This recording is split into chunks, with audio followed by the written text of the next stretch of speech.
This is Kick-Ass News. I'm Ben Mathis.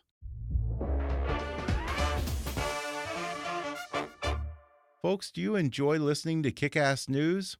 Well, then become a part of what I'm doing here and help support the show by going to patreon.com/kickassnews and making a donation. Your encouragement and support is always appreciated. And now, enjoy the podcast. You've heard it from Donald Trump.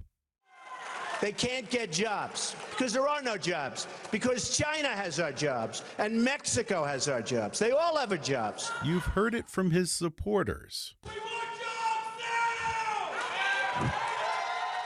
now! You've even heard it from South Park. They took my job! They took our job! They took our job! They took our jobs! Those foreigners are taking our jobs. Whether it's illegal immigrants or outsourcing, or as Donald Trump puts it, losing at trade, someone from somewhere else is taking all of our jobs. But let me ask you this. What are you going to do when the person taking your job isn't a person at all? We're seeing more leaps in robotics in the past 5 years than we've seen in the past 50. And for corporations and even small businesses, the prospect of a wageless, healthcareless, non-complaining, non-unionized employee who works 24 hours a day and 365 days a year is pretty hard to pass up. But my guest today says that unlike previous industrial revolutions, the robotic age may destroy more jobs than it creates, and it might require the world to radically rethink how we look at labor, the economy, and the value of work. Martin Ford is the prominent futurist and leading expert on artificial intelligence and robotics and their potential impact on the job market, economy, and society. He has over 25 years' experience in the fields of computer design and software development, and he's the founder of a Silicon Valley-based software development firm. He's written numerous articles about future technology and their implications for publications like the New York Times, Fortune, Forbes, The Atlantic, The Washington Post, Harvard Business Review, and the Financial Times. He's also a New York Times best-selling author of The Lights in the Tunnel, Automation, Accelerating Technology, and the Economy of the Future. His newest book, Rise of the Robots, Technology and the Threat of a Jobless Future, warns that rapid advances in robotics and artificial intelligence are going to fundamentally disrupt the world economy, and your job might be a lot more replaceable than you think. Today we'll talk about which jobs are most susceptible to AI and robotics, and why it's not going to be limited to just low-skilled manufacturing jobs.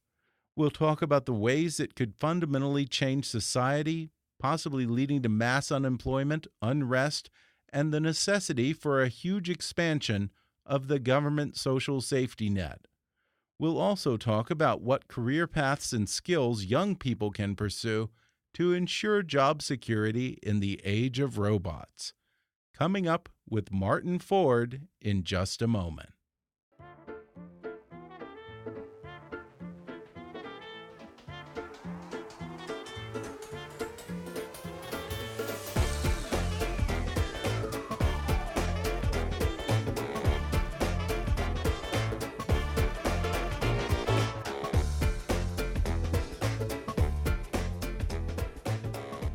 Today I'm joined by Martin Ford. He's the author of Rise of the Robots, Technology and the Threat of a Jobless Future. Martin, thanks for joining me. Thanks for having me. Industry and tech have gone through transformative periods, and we've always found a way to adjust. Buggy drivers were replaced by assembly line workers. Taxi drivers are now switching over to become Uber drivers. But you and a number of others say that the age of robots isn't going to be like previous disruptive industries. Why is this different? That's right. As you say, historically, we've always had an economy that's adjusted and it has created more jobs. You can the example you gave is a good one.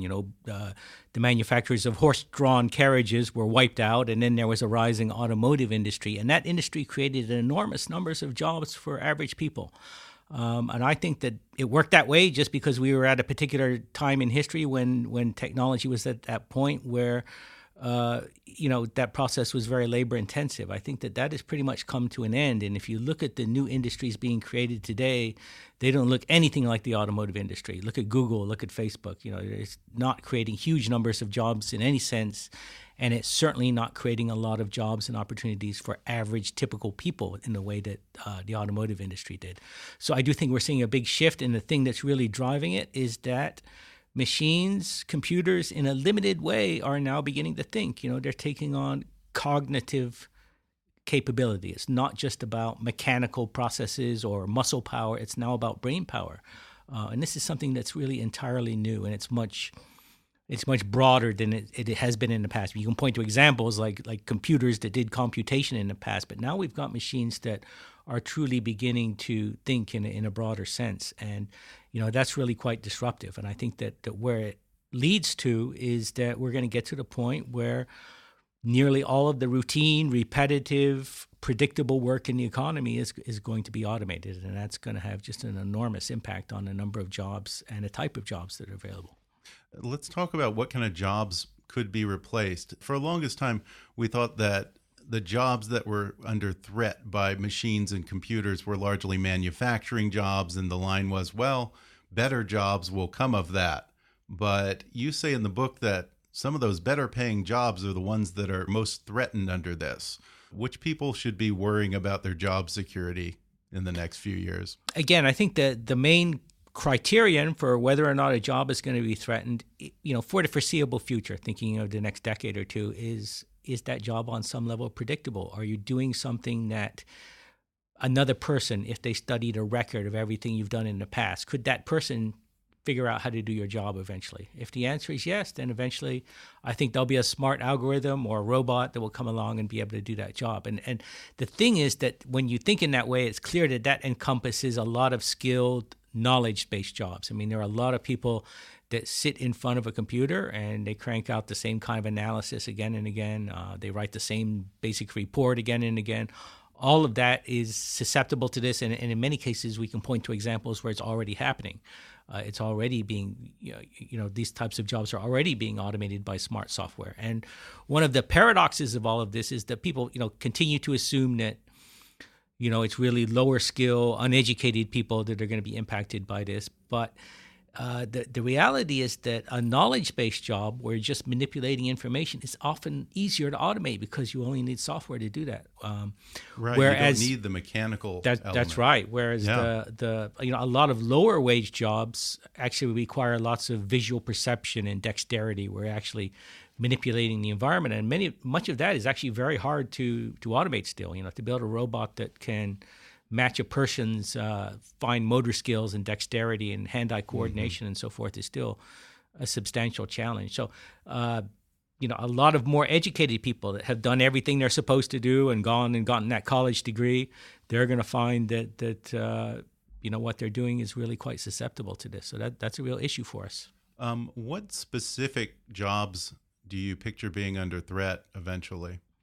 Well, we already see, for example, entry levels in journalism to some extent being impacted. There are smart systems out there that can tap into data, and they can analyze that data, figure out what's interesting or compelling about that data, and then write a news story. And you can read those stories, and it's not obvious that it was written by a machine as opposed to a person. And that's surprising because you would think that journalism, creative writing would be one of the least replaceable things. That's right. And, again, right now we're at the infancy. and if you look at what's being done is more routine things, sports reporting, financial reporting.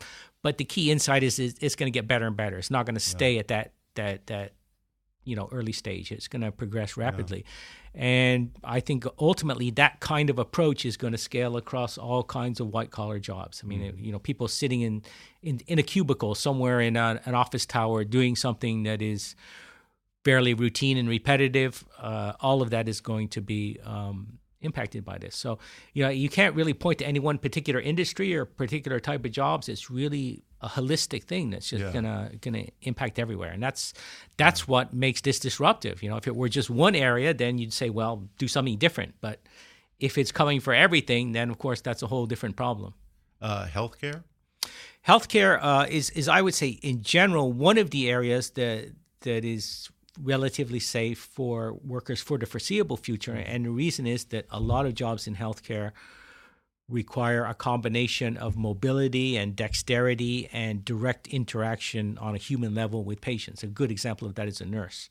A nurse is running around all the time, interacting with people, doing all kinds of things that require lots of visual perception and fine motor skill and so forth. Building a robot that could do that is still science fiction. So, being a nurse is relatively safe. But pharmaceuticals, not so much. Yeah, From what I've heard, that's one of the certainly. Pharmacists, the people that prepare medications, are very highly susceptible to automation, and there are lots of robots already. Big robots in hospitals, and small robots that are deployed in retail environments. So, to some extent, pharmacists are being saved right now, mostly because of regulation. The fact that there are laws there that say they have to be there. If we didn't have that, I think we'd see a lot fewer pharmacy jobs already. Some doctors are definitely going to be susceptible to automation. A good example would be a radiologist, someone that just analyzes medical images. I mean, that's something that computers are rapidly getting extraordinarily good at. So I think that job is probably going to disappear at some point in the future. On the other hand, doctors that, like nurses that have more direct interaction with patients and a requirement for more dexterity and so forth, those jobs are going to be safer. So definitely within healthcare, there are a lot of jobs there that are relatively safe. And that the paradox of that is that to some extent is a problem because, healthcare is becoming such a burden on our economy. So it would actually be a great thing if we could bring in more technology to lower the cost of that. But, more efficient. But the problem is that it's not necessarily so easy in a lot of areas. Although I do absolutely think that all of this technology is going to have a big impact in healthcare, and it certainly will lead to some extraordinarily advances. You look at what can be done in terms of diagnosis, what IBM's doing with its Watson technology. I mean, that's going to be an incredibly powerful tool, which I think will lead to better diagnosis and treatment and better quality across the board. Is one of the things that's going to happen is that you'll take the expertise of the very best doctors and you will make that available to doctors everywhere, so that you should see a general increase in the level of quality at the healthcare. So I think it's a very positive trend, but there are definitely a lot of challenges in healthcare specifically. Yeah, and I was also surprised to learn that one of the careers that's most susceptible to automation is the legal profession, lawyers, paralegals. But when I thought about it, it makes sense because it's not unthinkable that you could come up with an algorithm to just plug in those things when you're talking about writing contracts. Yeah, I mean, the reality is most lawyers don't work in courtrooms, right? They're stuck in offices or they're doing legal research, and a lot of this is going to be susceptible. The one area where we see it, the impact already right now, is in what's called discovery. That's the process where you've got to figure out what documents and information needs to be provided to the other side in a legal court case. And it used to be a process of lawyers and paralegals going through cardboard boxes full of papers and looking at each one. Now a lot of that has been automated with e-discovery software. And so that's just one example where a lot of the more routine, repetitive work that is done by highly skilled people is already being automated. And you're going to see something similar in many other areas in terms of legal research, writing briefs, making legal predictions and decisions. A lot of that is also susceptible to this. So, a lot of the, we're still going to have the superstar lawyer in the courtroom and all of that. That job is probably safe. No robots in the courtroom. But all of the people that support that person, doing the work in the library and cranking out contracts and briefs and stuff, a lot of that is definitely going to be impacted. I don't know. I kind of think that it might be fun to have a robot Matlock. Show up in the courtroom in a seersucker suit. Well, you can never say never. I think we're some distance away from that, but certainly that's possible. What kind of time horizon are we looking at for robotics to become relatively pervasive? In other words, how long do we have to look for a new job? Well, I tend to think in terms of a 10 to 20 year time frame, in terms of this really becoming unambiguous and obvious and potentially disruptive. But really, that's a guess. And in many ways, I think it's a fairly conservative guess. I think that I have certainly talked to people that are involved in these technologies, and particularly not so much robotics, but machine learning, the advances we're seeing in artificial intelligence, where these algorithms are getting better and better at learning. If you talk to some of the people involved in those technologies, they're thinking it could be more in the 5 to 10 year time horizon. So it's entirely possible that all of this could happen long before we expect it, and certainly long before we are in any way prepared for it. Where do labor unions fit in? I have to imagine that they wouldn't be too excited about robotics. Well, I mean, I think they realize that it's inevitable. And the problem with labor unions, of course, is that we pretty much wiped them out in the private sector. So at one time, labor unions were a powerful force that helped out the whole middle class, really, that gave workers more bargaining power. And that's kind of disappeared. And I think that labor unions, it's unclear if they're going to play a role in the future. And the problem is, of course, that they are only able to really speak for a small minority of workers, at least in the private sector now. And if they succeed in raising wages for those workers, then it naturally makes those jobs more, it makes the idea of automating those jobs more attractive, so it can actually push this whole process even along a bit further. So the question is whether there's a role for labor unions in maybe finding a way to represent everyone, not just the people that are actually in their unions and work in the jobs that are covered by their union, but is there some mechanism where they can begin to be a voice for the entire middle class, for example? And I do think that there's a missing need there. We need someone to speak for the middle class, to really advocate for what's happening here. I don't know if labor unions are going to be the solution to that, or if maybe there's something else that will step into that gap. But we definitely do need someone to begin speaking out for the interests of average people. We're going to take a quick break right now, and then I'll be back to talk more with Martin Ford. Back in just a moment.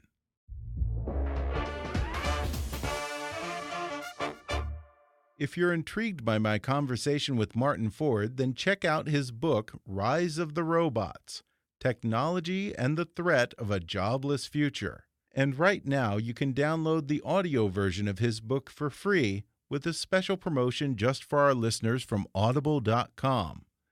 Just go to audibletrial.com/kickassnews for a free 30-day trial and a free audiobook download, which can be Rise of the Robots by my guest today, Martin Ford, or any of Audible's 180,000 titles. That's audibletrial.com/kickassnews. Or click on the sponsor link on our webpage to download the free audiobook of your choice. And now, back to the show. Yeah, and we've seen a lot of anti-immigrant sentiment right now and rage at foreign manufacturing, particularly in the 2016 election. Who are people going to have to be angry at when they're replaced by a machine or a computer? Well, that's the thing, and the thing is that that's already happening. Their anger to? I believe that it's already happening, and I think that if you look at what is really causing the plight of working class and middle class people in this country, technology is probably a bigger factor than immigration or even trade. And I think that as we look forward, that will be even more true.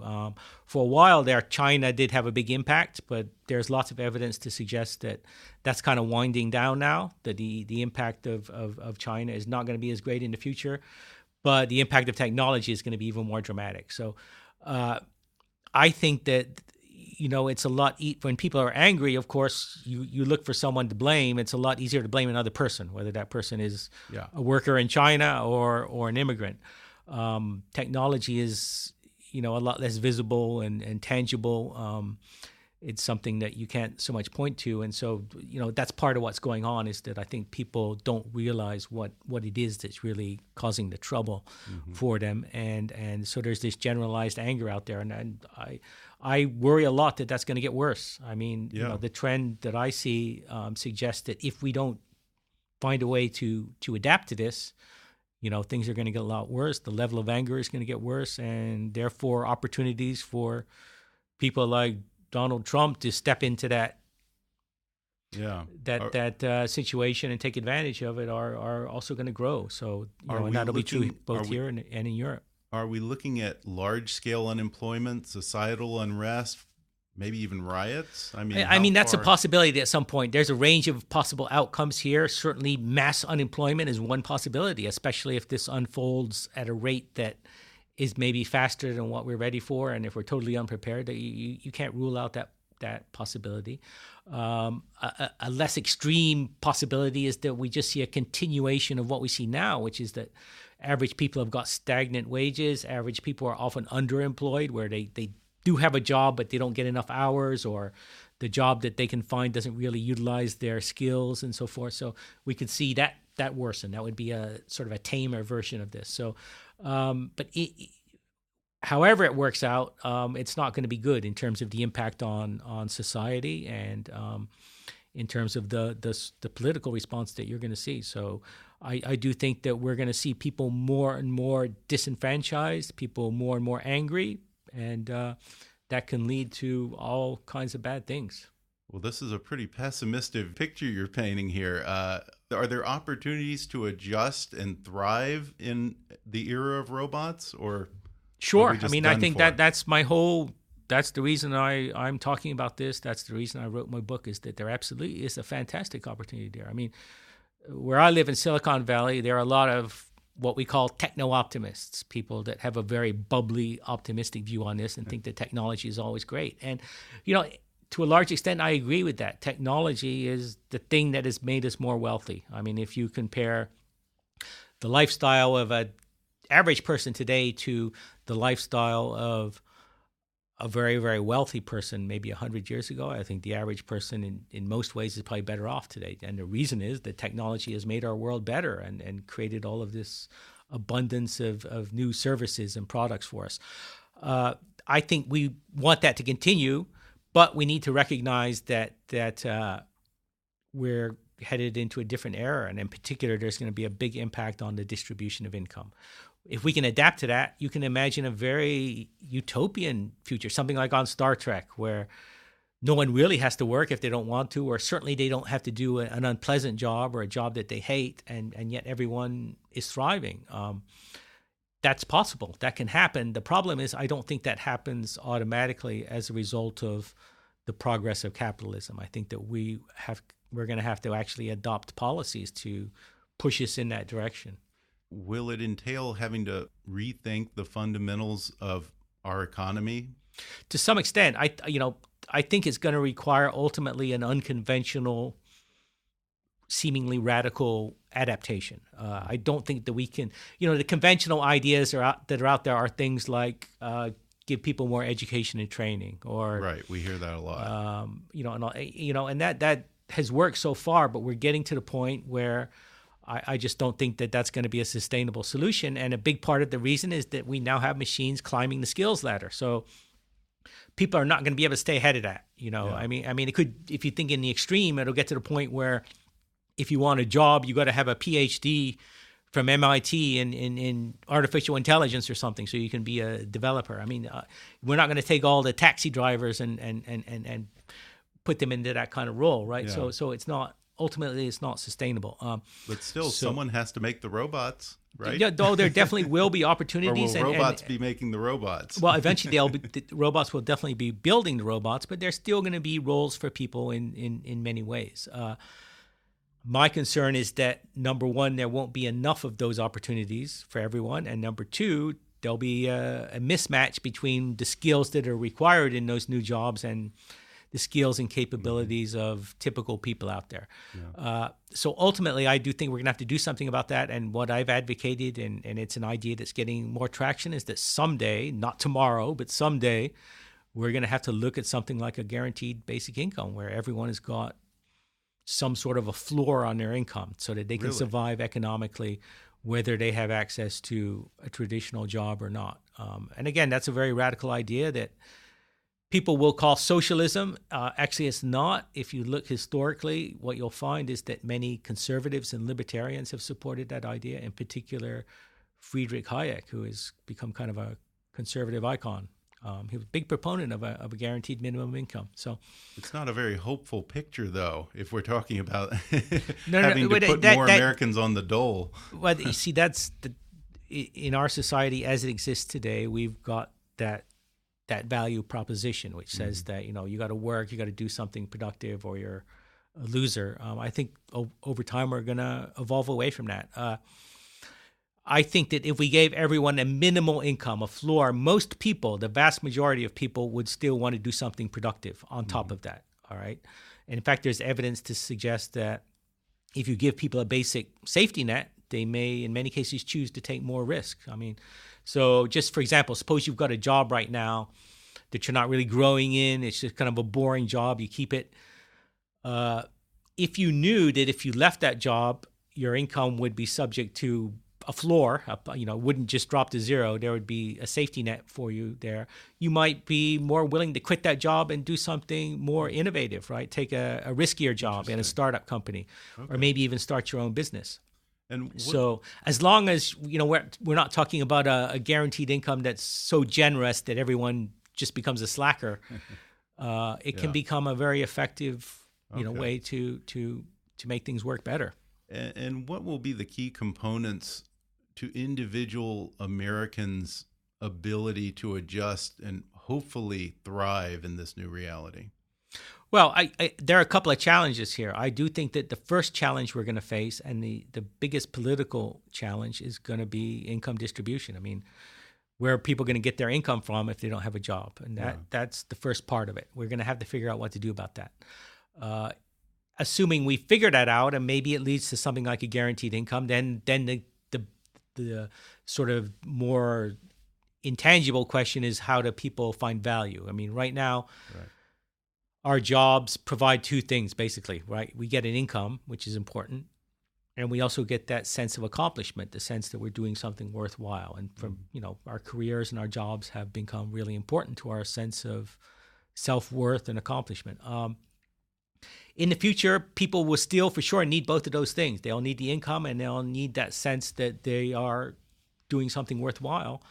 Our challenge is going to be to figure out a way to make sure that happens, and I think it will involve effectively decoupling those two things so that you'll still get both of those really important things, but you may not get them from the same place. They may not be in one package the way a job is today. But for, say, a kid in high school who's thinking of going to college in the next few years, if they want to be able to earn a living and do well in the age of robots, what advice would you give to them? Well, specifically, if you're looking for an area to study, as I said, I think healthcare is a pretty good bet because those, it's going to be subject to less automation. Nurses have pretty good job security, you said. Yeah, I think that's true. And also we've got demographics going on in terms of our aging population, which suggests there's going to be a need for more healthcare in the future. That's not a bad bet. But more generally than that, you want to focus on things that are more creative and non-routine. I mean, the last thing you want to do in any area is go to school and study and acquire a bunch of skills that allow you to do some relatively routine, predictable job. And a lot of our education is about that. Because if that's the path you take, then you're making a big investment in learning something that is very likely going to disappear at some point in the future.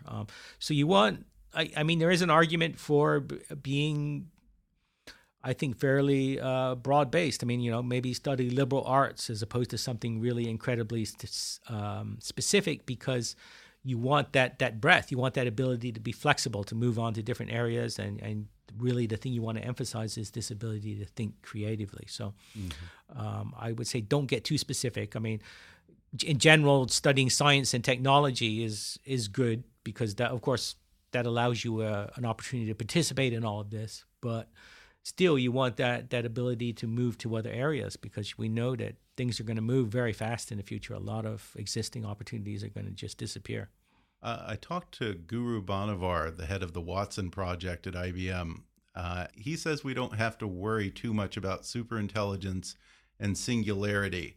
Does that concern you at all? And do you think that that might be the main line of attack for what would, I assume, inevitably be some type of a public relations campaign against robotics by the unions or whatever vested interests? I would tend to agree that we don't need to worry about it anytime soon. I mean, what I found is that if you talk to people like Guru that have a lot of expertise in artificial intelligence or really work in this area, they're not too worried about that.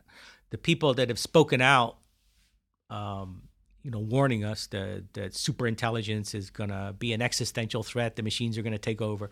There've been people like Stephen Hawking and Elon Musk, very smart people, very prominent individuals, but not doing actual research in artificial intelligence, right? Yeah. So I think if you talk to the people actually working in AI, they tend to be a bit more humble.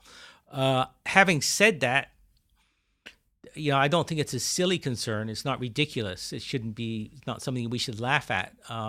Someday it may be an incredibly important issue. I mean, obviously, if you talk to people working in artificial intelligence, they do believe that eventually we will build a machine that can think like a person. And if that happens, that's going to be incredibly disruptive. I mean, as Stephen Hawking said, that will be the biggest thing in human history, and I think that's not wrong.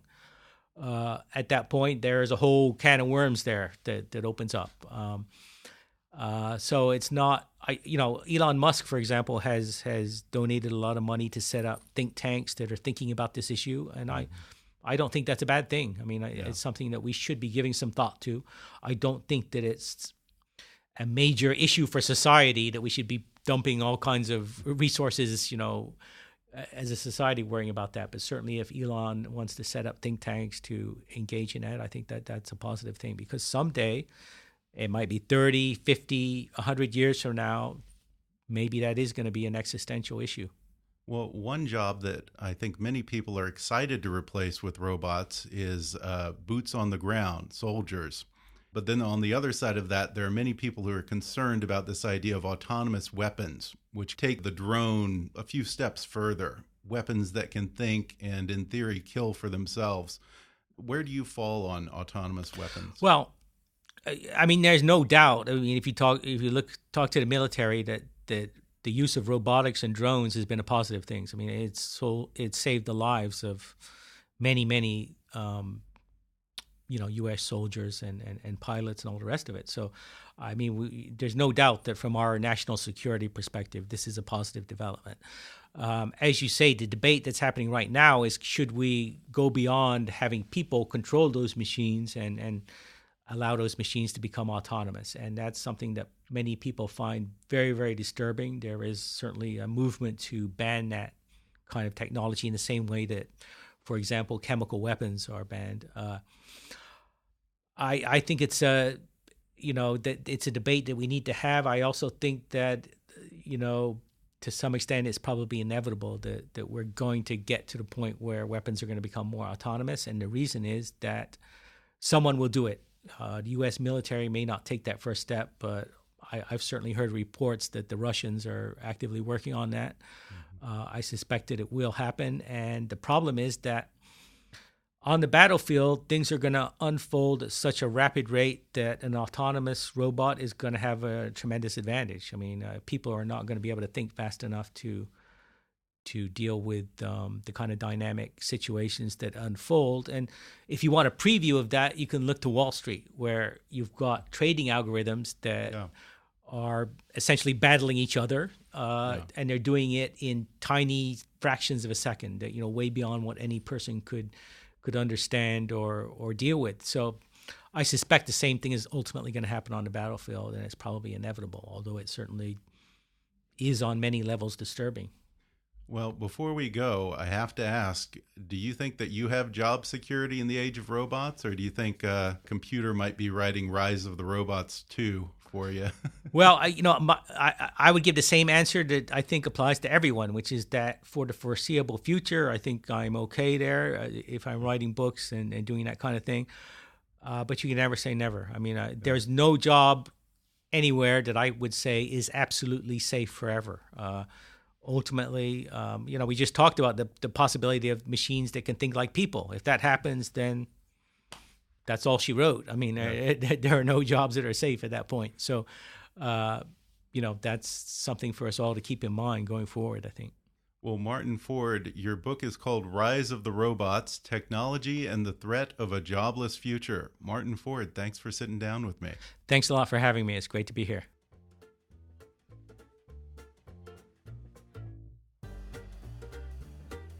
Thanks again to Martin Ford for coming on the show. And if you liked today's episode, I would highly recommend his book, Rise of the Robots, Technology and the Threat of a Jobless Future. I'll include an Amazon link where you can order it in the show notes for this episode and on our website at kickassnewspodcast.com. Or if you'd prefer to listen to the audio version, you can download that for free through that special trial offer just for our listeners at audibletrial.com/kickassnews.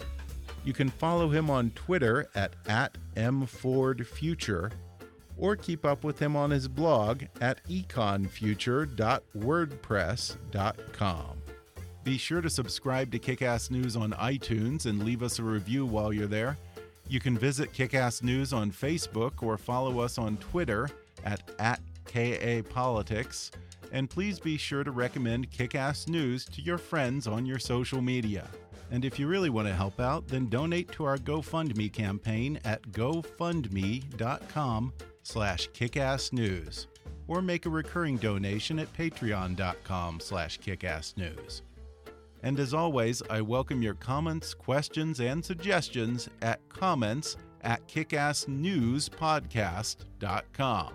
For now, though, I'm Ben Mathis, and thanks for listening to Kickass News.